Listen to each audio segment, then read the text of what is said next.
சாப்பிட்டு போய் தானே வேலை பார்க்குறாயின்னு கேட்டேன் நான்.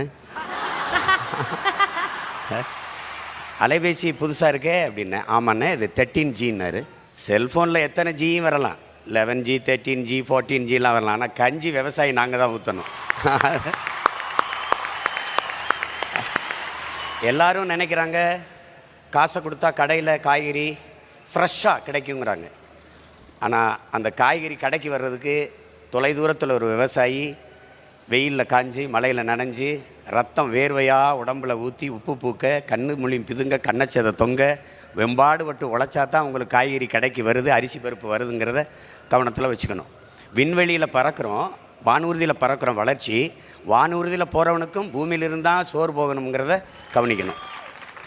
நீங்கள் எந்த நாட்டிலையும் கார் இல்லை செல்ஃபோன் இல்லைன்னு புரட்சி வந்ததில்லை. ஆனால் நீரும் சோறு இல்லைன்னா அங்கே புரட்சி வராமல் இருந்ததில்லை. அதுக்கான டீசர் உங்களுக்கு புரிகிற